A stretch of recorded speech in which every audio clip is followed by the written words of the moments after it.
What's up, guys? I'm Jinx. Recently, I sat down with a few black professionals in the film and television industry to talk about issues regarding race in Hollywood and beyond. During our chat, we spoke about recurring themes, what contributes to some of these problems, and some potential ways to mitigate these issues. Hope you all join us as we break down this topic over the course of the next few days. Stay tuned to Complex for our 5-part discussion. What's up, guys? It's Jinx with Complex, and right now we're hanging out in Los Angeles with a couple OGs from the film and television industry to discuss diversity, specifically the roles of blacks in Hollywood. So, you guys just introduce yourselves. Hey, Tracy Twinkie Byrd, casting director, producer. Deborah Martin Chase, film and television producer. I'm an executive producer of Zoe Ever After, which is on BET right now. Yeah, okay. Yes. Hi, Devon Shepard, writer, producer, doing Legends of Chamberlain Heights at Comedy Central, coming June 7th. Check us out. Awesome. I guess with such full inspirations as to why you all wanted to participate in this industry, what were your expectations when you first got your first early steps into it? I had been a lawyer at major corporations, major law firms. There were a few partners of color or senior executives at that time. So I just assumed when I got here that Hollywood would be on a par. And instead, really, it was like 10, 15 years behind the regular business community. I really did go through when I walked in the room, it was like, are you the secretary? You must be the secretary. Mm-hmm. There had never really been anybody who looked like me that was a producer.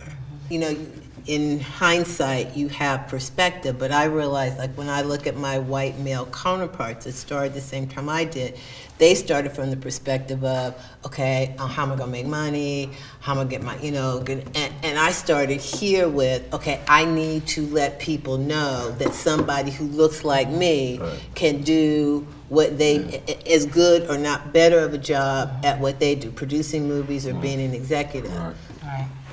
Right. Wow. I do this thing where every show I go on, and I work on a lot of predominantly white shows, Weeds and whatever, I always ask people, how tall do they think I am? And without doubt, they always say 6 feet or 6'1". I'm 5'9". I was talking to my business manager one time, and I said, when I walk into a room, I feel like people think, I get this reaction. He goes, well, you're intimidating. And I go, walking in, I'm intimidating? He goes, you're a big guy. You're scary. And I'm like, well, how tall? That's where it started. I said, how tall do you think I am? He said, you got to be about 6 feet, 6'1". And I was like, dude, I'm 5'9". Yeah. So I just started doing that every room that I went into, just as a test, just to see where people's heads at. And without fail, to this day, I just did it last season, and a guy his fool thought I was 6'2", and I'm like, dude, I'm 5'9". And you should see the reaction when I go, I'm 5'9". They feel like idiots. Mm-hmm. Yeah, how tall? But there's just this narrative of, African Americans, whether it's a female or male, either you're the secretary, you're the help, or you're just this thug or this intimidating figure, before we even get in the room good. Yeah. They've already sort of labeled us and determined who we were or who we are. And so I don't think much of that has, quite honestly, has changed in 2016. I think they're a little more judicious in how they say it. But it's there. It's definitely there. It's interesting hearing individual stories and how some of them are almost spot on to mine, and also like how I can identify with all of them. And I'm coming up in we'd like to believe is a different era, but as we can see now, even having this discussion, that a lot of things are still orbiting our world. They're still involved in what we're dealing with. I was going to ask you all how things have evolved over time, but it seems like a lot of things have stayed the same. What are some noticeable changes you guys have felt like have happened in the industry that have been positive for blacks in Hollywood? There have been a lot of changes. I mean, we still have a long way to go, but particularly on the television side, it's clear that a few years ago, like 2, 3, television discovered that diversity was good business. All of a sudden, Right. And it was, there was pressure leading up to that, but between, Scandal and Murder and Blackish, and then like Fresh Off the Boat is a good but Empire really took it over the top because its most successful debut in like over a decade. And so leading up to that, people were concerned that, oh, if you had a black lead in a show, if you had a black female lead in a show, the white audiences were going to tune in. And what they found out was not only was that not true, but that you were going to get everybody to tune in. Look at the Emmys last year. Yeah. Or this past Emmys, you know, 4 actresses Yep. nominated, Viola wins, Regina wins. yes. That, you know, even just a few years prior to that Right. would never have happened.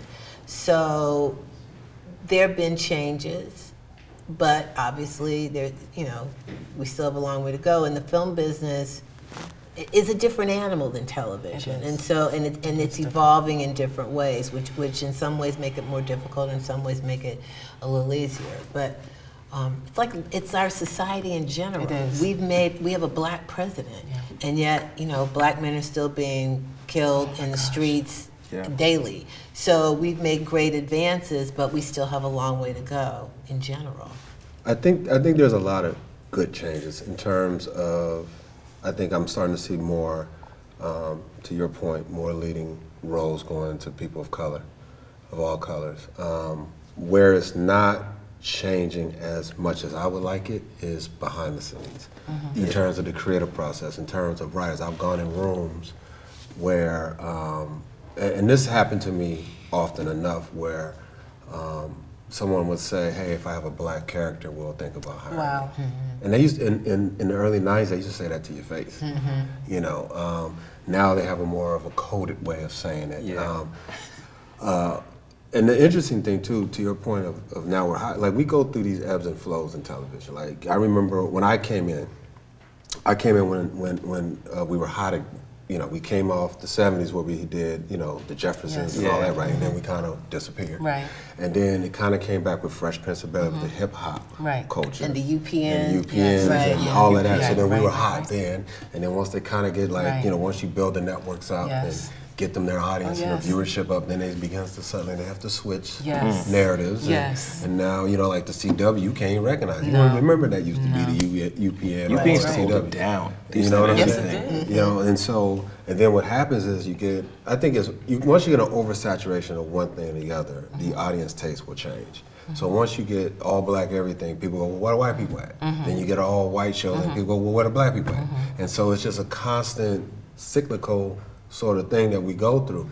The great thing though was when Empire hit, it didn't just hit, it continued to climb every week, which was, no show was doing it. In this particular time where all these platforms and the pie is being spliced down to almost nothing, that was kind of unheard of in that time, and this show just kept going up and up and up and up. I think it finally hit a ceiling earlier this year, but even in the dip, it wasn't that big. It's still a hit show compared to what it is. So that's the thing that really sort of kicked the door open, because I think we were in a place economically in television where nothing was quite working. Again, they threw it on, like, and they always throw in black shows like this. Well, we'll just put the black show on and see what it does. You know, they don't really believe in it and wrap their arms around it. And so Empire hit, and then it just kept hitting, and then all of a sudden everybody like, wait a second, wait, what black folks are hot? Hold on a second. I feel like the marketing was actually, it was more intense after the show was already on air than it was even leading up to it. Again, because they They saw the knew. numbers. Yes, They saw them they numbers. knew they had a hit, and it's like you keep building. Keep building So on that. you figure with the audience tuning into diversity and liking what they see in a show like Empire taking off, what do you think it is? I mean, there has to be studies out and work done that would say, hey, this is advantageous to our company. How does the whole industry miss that until it just happens? I don't think there are studies. I mean, that's the thing. I don't, you know, I think people, by and large in this business, people operate out of fear, executives. They don't want to lose their job. So if when they make a decision, it's like if they can say, well, look, you know what, that worked. So this decision makes sense. I can defend it in the face of failure. So it's very, for somebody to jump out and do something that's completely different and risks their job effectively takes a lot of guts. And the other thing that I keep saying, and people, I don't think, really take enough note of. Right now, the heads of drama at ABC, NBC, and Fox are black. Black, yeah. And they've been in place for a while. And so they're a strong voice at the decision-making table. That makes a huge difference. You Yes. don't have that in the film industry. Right, right. So Right. they're, in terms of helping to push Yes. people outside of their comfort zone in making decisions, they're there, front and center, to help. And that's, I think it's made a huge difference.